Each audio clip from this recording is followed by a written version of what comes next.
And welcome back to Little Cuts, our weekly minisode where we dig into the things that we've been watching and reading recently. I'm Terry.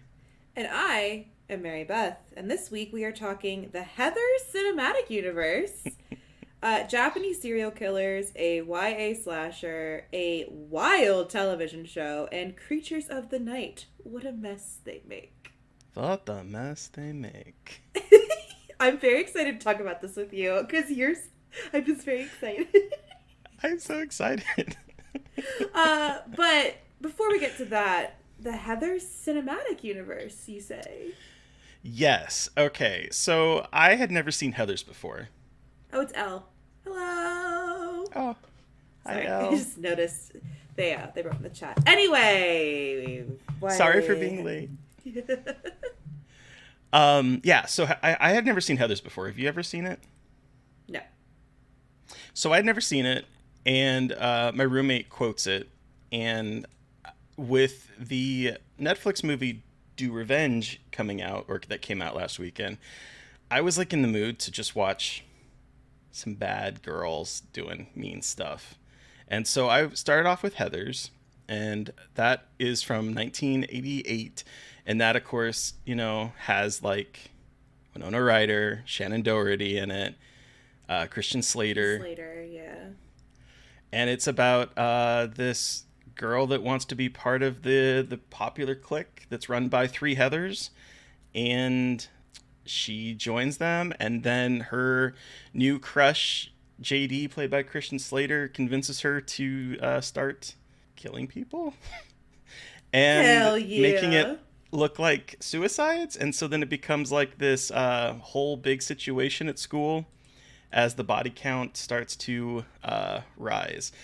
Aside from the fact that there's surprising amount of homophobic rhetoric in the film that kind of hasn't aged incredibly well, I would say. It's interesting to watch it and then watch the follow-on movies that I did watch, because you can kind of see like a connective tissue between all of these movies that kind of, I think, probably started with Heathers. But it's entertaining. It definitely is a product of the 80s. But yeah. So I watched that, and then we immediately went and watched Jawbreaker. Have you ever seen Jawbreaker? I need to see I've got a weird blind spot with these movies, but I was just thinking about, I need to see Jawbreaker too. So, okay, cool.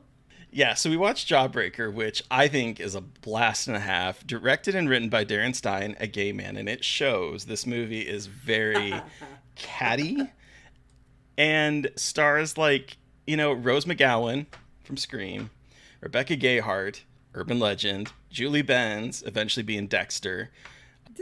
Is Judy Greer in that movie? Judy Greer is in it. Okay. Pam Grier is in it. Wait, really? Uh-huh. Huh. Yeah. Pam Grier's in it. There's like Tatiana Ali is in it from Fresh Prince, the sister in Fresh Prince. Okay. Has like a bunch of famous people in it. Carol Kane, William Catt, like just a whole bunch of people.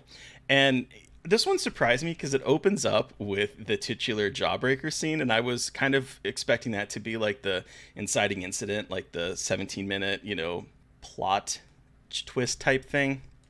But it opens up with three of the four popular girls kidnapping the fourth one on her birthday and stuffing a jawbreaker in her mouth and tying her up and putting her in her trunk. And by the time they get to where they want to drive, she has swallowed the jawbreaker and it's lodged in her throat and she has died. And so then they spend the rest of the time trying to cover it up. And Judy Greer's character tries to bring homework home to the dead girl and discovers that they're all involved with it. She becomes popular. Rebecca Gayheart's character wants to not be involved with it, and so she loses her popularity as Judy Greer's character takes on popularity, and it becomes like this dark comedy about all of this going on, and it was a lot of fun, I have to say. Hell yeah, I want to see it so bad. So maybe this weekend I could, who knows? I'll watch it soon. I'm like, wait, every weekend until the end of October is full of other movies. But still.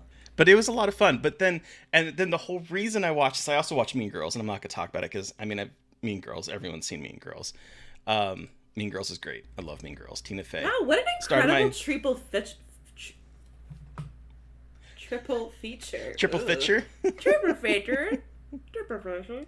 Anyway. And then we went on to watch Do Revenge, which is the new Netflix movie. I didn't make time to watch it yet. What did you think? I loved it. Hell It feels like someone took these types of movies from the 90s and late 80s, 90s, and just like moved it into 2022 and made it queerer. All right. The premise Cool. behind it is basically like it's like a dark comedy, Strangers on a Train. Two girls, each having their own issues. Maya Hawke's character says that like this girl that she was seeing started spreading rumors that she was a predatory lesbian and ruined her life. Meanwhile, Camila Mendez's character is like a poor person that has sort of like stumbled into the rich clique and has his boyfriend named Max, and he turns into a giant dick and leaks her a sex tape that she sent out to him, leaks it online and says that he was hacked. Whoa. The two of them meet and they end up doing revenge for each other. Strangers on a Train style. And it goes from there, and there is like one really big surprise in this movie that just like I did not see coming, and I loved it. It takes the predatory les trope and kind of plays with it in an interesting way. I think this movie is smarter and queerer than I anticipated. And it kind of gave me a little bit, like, it reminded me a lot of like Jawbreakers and this type of teen dark comedy, but it also reminded me a bit of A Simple Favor. Oh yeah, that's the one with Blake Lively and Anna Kendrick. Yeah. Oh yeah, the one with Blake Lively is an incredible outfits, and it's like Step on Me Mommy. Anyhow. This reminded me of that, and I have to say the biggest surprise of this was Sophie Turner turning in a cameo performance that is unhinged in the best way. All right, yeah. I gotta watch this movie. This one was a blast. I gotta watch I really recommend watching Jawbreakers and this together in particular. Okay. All right. Yeah. But yeah, that's my Heather's Cinematic Universe. Wow, what a journey you went on. I know. Was it this weekend? Is that how you spent your weekend? That's how I spent my weekend. That and I saw Pearl, which I don't really have much to add to that discussion, except that the soundtrack in that movie was fantastic. Tyler Bates, and I can't remember who else he composed with, but there's one other person. I apologize. But that score is fantastic, and I really enjoyed that movie too. It was good. Japanese serial killers, though. So I'm cheating and doing Fantastic Fest a week early because I watched it last night, and I have to talk about it because it fucking broke my brain. I was not totally sober watching it as a total heads up, but I mean, like, I went back and watched parts of it today to make sure I wasn't insane, and I'm not. So great. So Missing is directed by Shinzo Katayama. He's a pretty new Japanese director.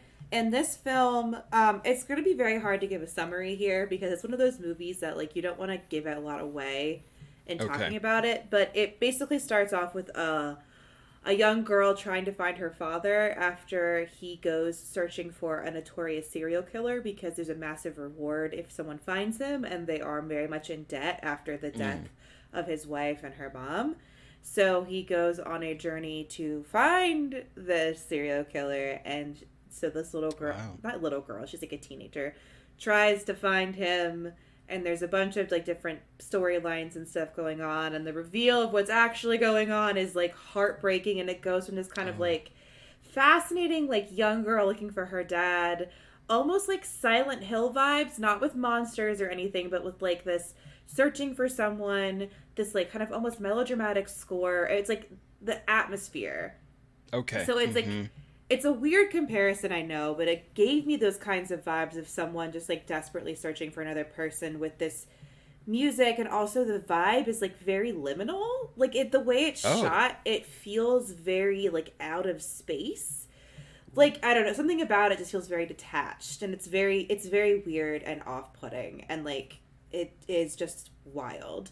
And then kind of the reveal about the killer and his stuff and what he is doing takes it from this like really interesting story, like detective-y story, to like this bleak ass meditation on life and death and like autonomy behind dying. Oh, So, okay. it's really, really good, but it's just like really heavy. It's a lot, but I really liked it. It's like, God, your quintessential East Asian serial killer movie that just fucks with your head like quite a bit. It's not incredibly gory, but it's like emotionally a nightmare. Okay. Really selling this movie, but it's an incredible Japanese like entry into like Japanese serial killer movies slash horror, psychological thriller, whatever you want to call it. But I really, really liked it. It's fucking weird and bizarre, and the tone is just like incredibly uncomfortable, but it's really good. That sounds good. I'm excited to hopefully watch that this weekend with Fantastic Fest. Yeah, it's a weird one, but I had a great time. Well, great time. Again, it always sounds crazy. Like, I loved watching this movie. I felt like This movie shit that afterward. emotionally destroyed me. Yeah. Great times are had by all. Yes, I am very excited. And it's coming out, Bloody Disgusting and Dark Star are putting it out, and I think it's coming out relatively soon to like I was going to say it's soonish, I think. Yeah. So we don't have, you guys don't have to wait. It's a festival movie that you don't have to wait that long to see, which is always a nice plus. Especially with like Asian films, because there's a lot of times where I will see like an Asian film at a film festival and it might never get released here. Yeah, I know. Because it screened at Fantasia, and I think they got it out of Fantasia. But like you said, I feel like there's so many incredible like East Asian or just like Asian horror movies that get these like really awesome festival runs, and then no one picks them up because they're. But I think I'm feeling like this year, especially, more people are picking up those kinds of like foreign language movies. Like I'm thinking about Midnight, which is put up by my place of work, obviously, but like Midnight. We had The Sadness, which is a weird situation because it's a white director, but it's Taiwanese pretty much through and through. I've forgotten every other Asian movie that's come out this year, but I feel like this is a very weird theory. I feel like after Squid Game had this like huge thing, I feel like maybe studios are taking it more seriously. Like, that's just, like, very much my own theory, but after this, like, internet, like, oh my god, people actually will read subtitles. And it's like, oh, that's depressing. But at least they know, at least maybe they're gonna take, like, genre cinema from East Asia. Oh, yeah, and Elle made sense. RRR is technically an Asian movie because it's India. It is from India, South Asian, and it came out this year. That's true. That's a really good point. I still need to watch that one. Fuck, Terry, you gotta. I know. You gotta. If not for me, for Elle. But anyway, going off on a tangent about movies from that part of the world. Changing the subject to a YA slasher. Mm-hmm. So I've been wanting to listen. Well, I say read, but a lot of my reading is done through audiobooks as I'm commuting to work. And I've been wanting to listen / read this one for a while now, and I hadn't thought about it, and then the sequel just came out, so I was like, well, I will finally sit down and I will listen to Adam Caesar's Clown in a Cornfield. Have you read it? No, and I've been wanting to. It's on my list of things to read because I want to read the second one, and Preston Fassel, friend of the show, recommended it to me. Did he recommend it on the podcast when we were talking? I can't remember. He might have. But he was saying it's like really, really gory, or it was surprisingly gory for what it is. The first one is surprisingly gory. Hell yeah! It is vicious in a way and mean in a way that I was not expecting. Ooh, okay. And so the premise of it is that there's this teenage girl named Quinn, and her mother Sorry, Misu appeared, made a chirp. The door opened, and I was like, what? And I couldn't see her, and then she yelled, and I was like, huh? Anyway, I'm so sorry. So Quinn, young teenage girl, and her father have moved to the small town of Kettle Springs because her mother had died from an addiction problem, and her father is a doctor and was tired of doing the emergency room type doctor stuff and wanted a little bit slower time. Very Pet Cemetery setup, except for sans the dead mom, but very Pet Cemetery. Yes, exactly. And so moves to this little town of Kettle Springs, and it's their first weekend there. They bought this house. The house is like old and it smells like cat piss, and there's like furniture left in there, and it's like, so she's moving there. She's trying to get this fresh start. She meets a bunch of kids and kind of falls into the group with them because the I think it's a science teacher. I can't remember what subject he was teaching. I think it was science. Is like a complete dick and sends them all to detention, including her. And so she ends up falling in with this group, and it kind of follows their trajectory, and it seems seems a little off about the town in terms of like the adults and the kids interactions. And it goes along with this fairly like typical young adult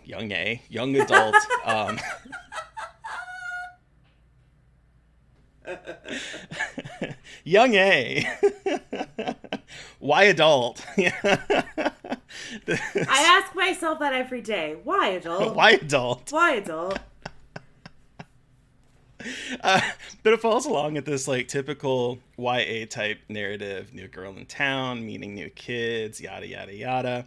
Yeah. And then about halfway through, it just like flips a switch, and the last half of the book, literally the last half of the book, is basically the final act of a slasher film.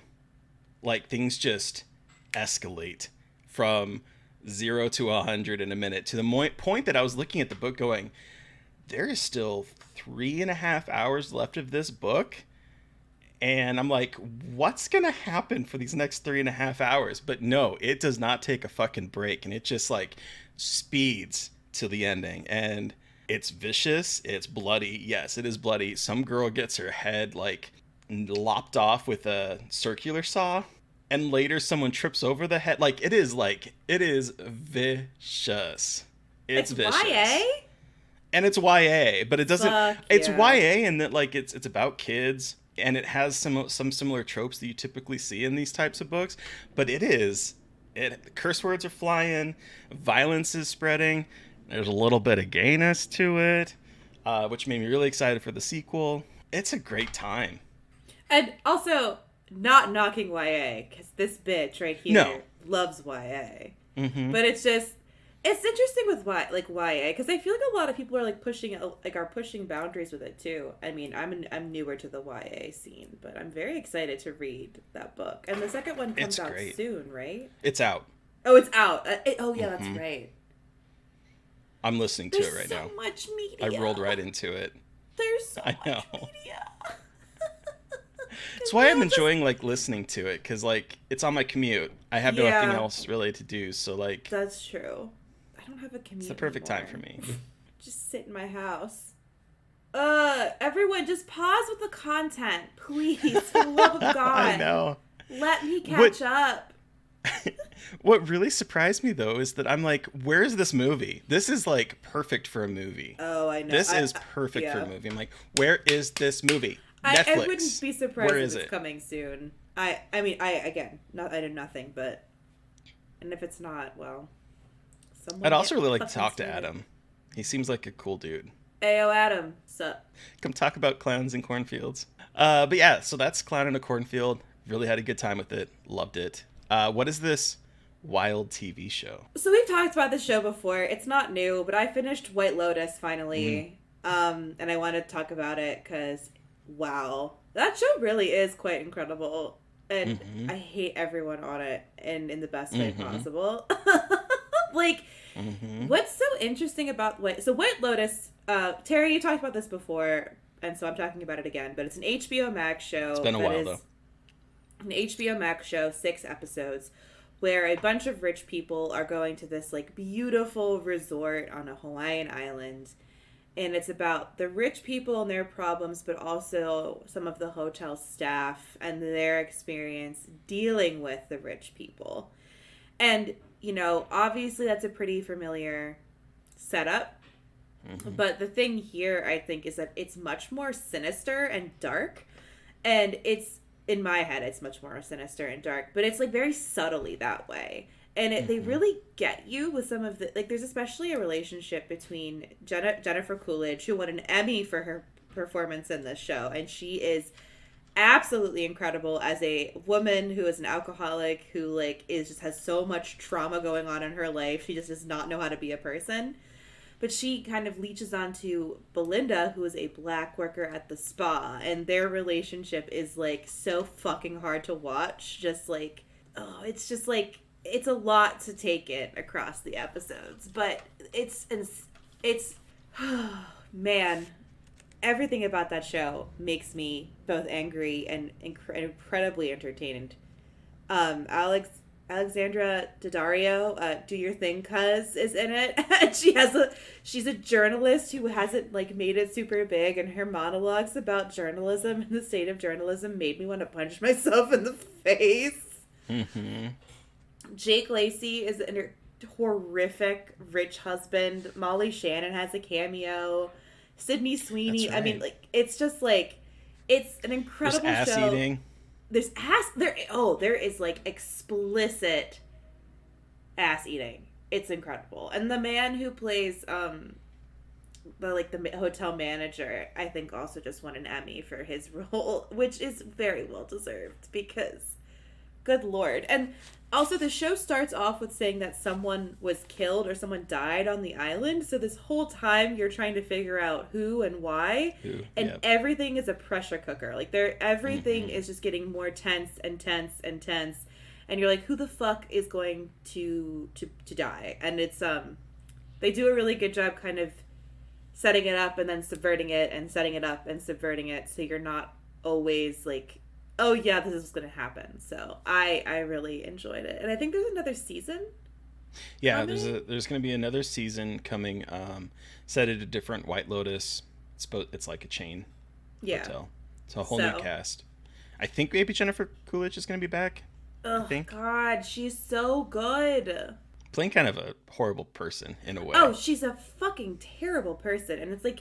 Part of you feels bad for her at first, and then as you get to know her, like, oh yeah, you suck. You're that particular kind of white woman. Yep. Oh, it's incredible. They do a lot of really interesting stuff playing with privilege and like people's perspectives when they're privileged and very wealthy and very white. So. And I told you this off air, but I honestly, after watching that and Euphoria, I think Sydney Sweeney's just playing herself in these TV shows. Which scares me. Yeah. She's one of those scary like Gen Zers that I'm like, I don't want to tell you anything. You're going to just like rip my ass apart as soon as you look at me. I don't want you accessing my deepest and darkest thoughts. Her and her MAGA family. Oh, make 60 great again. Or 50 or whatever the fuck those hats said. Yeehaw. Anyway. Well. So. Terry, what horror comedy did we watch this week? Only the best parody movie ever made. No, it's not the best parody movie ever made, but it is. I think this movie is a lot better than it has been given credit for. We watched Mel Brooks's Dracula, Dead and Loving It, a movie that I can literally quote at you. A movie that the dialogue will find its way into conversations. Whenever someone brings up raspberries, I'm like, raspberries? We're not serving raspberries. I will just randomly say that kind of stuff. Or, Renfield, you fell asleep too soon. Wake up. I will randomly quote this movie. But Lucy, I'm engaged to Bina, and you're dead. I love this movie, but I'm curious because you had never seen it before. What is your thoughts on this, Phil? I had not seen it before. I definitely... How do I put this? It is very funny, and it's so obviously a beat for beat like parody of like Coppola's Dracula, like very specifically, Hmm. very obviously. And I do think it tries a little bit too hard to like kind of retrace those steps. So it's like I kept comparing it to Young Frankenstein, which like is not the right. I know it's not the move. I know they're two very different movies, but just because of like the Mel Brooks adapting Hmm. a monster parody movie. But I had a lot of fun with it. I was like kind of ready for like Mel Brooks humor that's like a little off color, but this one really isn't. No. It's like much. It's not like it's very inoffensive, Hmm. and I just fucking forgot how funny Leslie Nielsen is. Like every He scene is with a him as Dracula dream. is so good. I think that was what was hard. I think like I wanted him in it more. And he was in it a lot. I just think his comedic timing and his delivery is just so fucking funny. He is just It's the a little bit funniest. dusty. Yes, I like it. But Peter McNichols too, though. His Renfield. Renfield, yeah. Oh my god, his Renfield is very good. Like this, I want a buddy comedy of the two of them together. And this kind of was like a buddy comedy Uh between the huh. two of them, which was very funny. I there's like this whole movie plays the accent gags so much, which like that and like spitting and all of this like people repeating things back in the accent. But there's also Yes, doctor. An emergency. there's a beginning where Renfield arrives in the town in Transylvania and this woman gives him a cross and she keeps Played by Anne Bancroft, by the way. That's okay. Anne Bancroft. She goes a lot like this, and it was so fucking funny. It's just like it's such quintessential like that era of humor. You know what I Uh mean? Like huh. it's very of that time, but like it's not in like an offensive way. Just like in the No. gags and the way they're playing with comedy. It is quite funny. That scene is one of my favorites. I'm gonna be perfectly honest. Just the like, I'm scheduled to meet Count Dracula, and everyone's like, Dracula, Dracula, Dracula, scheduled. Get schedule. I was I was like It's so very good. dumb, but I think that this movie actually kind of has informed my taste in humor. I'm not saying this is like the highest quality humor, but it's absurd. Like it takes things to the absurd degree where it's not just like vampires getting staked in the heart. It is like geysers of blood. It's not. That's a lot of blood. She just ate. Or like when Dracula's trying to get Mina to come outside and he hypnotized first her nurse and then hypnotizes her and then she's like, go to the door, open the door, and she walks in and she's closes it behind her and he's like, Mina, you're in the closet, come out.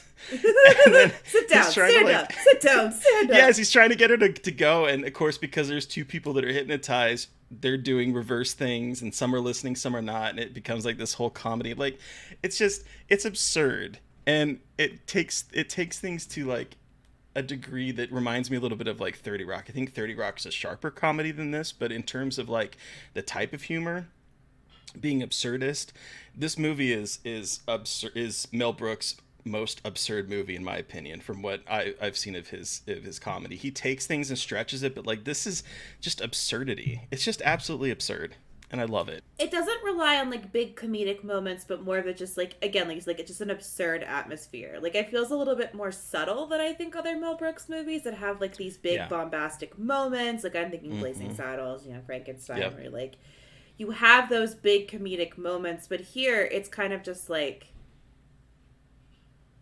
even, which is not a bad Hmm. thing. It is much different than a lot of the other stuff that Mel Brooks has made, in my opinion. I'm not like a Mel Brooks scholar or anything, but And I love how it ends too, where Dracula gets killed because Renfield, it wants him to escape through the rafters, and he bursts into flames, turns into ash, and Renfield comes in completely upset and like pushes the ash together and makes a smiley face and it's like, there, you're starting to look like your old self again. Like it's just it's just absurd. It's a fucking absurd. And I'm yeah. happy to say that it has not aged poorly like some humor. that I've seen. Yeah, I will say it does kind of like, it's a little bit timeless. Also, though, there's an obsession with enemas in this movie. There's a lot of talking about enemas. And I was like, is this a homophobic joke? But it's not. It's just about poop. Mm-mm. Just about poop. Mm-hmm. So, yeah. And I believe that at one point in time, in one point in history, like, people gave enemas for gut help. So, like, I think this was, like, an actual scientific thing that was used at one point. Flush you free. Flush you. You're full of shit. Ha-ha. Gross. Anyway. But I enjoyed it a lot. I'm just glad to have more Leslie Nielsen in my life, because he was also, I loved him in Creepshow. And he's in the Creepshow segment. He takes off his hat. Oh, the hat with his the hair. Like very much the hair. See, I'm glad you watched Coppola's Dracula, because now you get like a lot of the gags in this, from like the steps when he like his shadow, and then he has the hair, and then like the whole thing with Lucy in the garden, and I was like, are they gonna do the wolf fucking scene? And they didn't, but that's okay. No, it's all just so it's just very, it's good. It's fun. Letting. Poop letting. He also says poop letting. Yep. Ew. As if I was just not talking about enemas. I guess like now watching it as an adult, the one thing I also really enjoyed was the kind of subtle way that it handles like repression in Victorian time, where like the female characters, when they become vampires, they become a little bit more, sexually and open. And we have Steve Weber playing Harker, and he is like so uncomfortable being around women to the point that it's a little ridiculous, where like she's like, we've never explored each other, and his response is, thank God. Like he's so fucking repressed. And I don't know, there's just so much of little small moments in this movie that just like I think work incredibly well. And you have Leslie Nielsen going when he sees blood. It's true. You do in fact see that. It's quite incredible. Well, so for next week, we are putting a pause on horror comedies, because we are covering Fantastic Fest, and we're just going to talk about those movies because we got a lot to watch. We sure do. Yes. We sure do. But then, Terry, who are we chatting with? So on Monday, we are chatting with The Den filmmaker, Zachary Donahue. He has an upcoming YouTube horror show, cosmic horror show that's coming out in October. And he also has like an audio, it's not a book, it's more like an audio play, I believe. It's like an audio. That's streaming on, I can't remember what the app is, but you'll listen to the episode and we'll make sure to include that in the show notes, because I don't have it right in front of me. But he's great, and he brought with him, at least for me, I'm not going to speak for you, but my new obsession, I think probably both of our new obsession, Carnival of Souls. I bought that like immediately after we talked about it. I got the Criterion. It's so good. And I had never seen it before, and I don't think a lot of people talk about this film, but it's great. No, it's so good. So I'm very excited for everyone to hear the conversation, because now I'm obsessed with this movie. The listeners, you've heard from us, but we want to hear from you. Did you watch a film or read a book that we watched this week and have thoughts?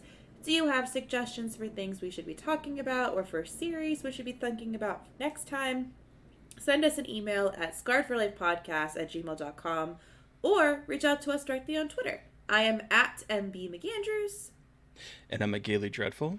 And of course, don't forget to follow the podcast on Twitter at Scarred Podcast. And please don't forget to review, rate, and subscribe, and, potentially sign up for our Patreon and help support us. Would be great, too. Yay! Thank you to Eric Carr for our artwork. Thank you to Sean Keller for our music. Thank you, everyone, for listening and for subscribing. Please stay safe out there, but most importantly, stay creepy. And until next time. Won't somebody please think of the children?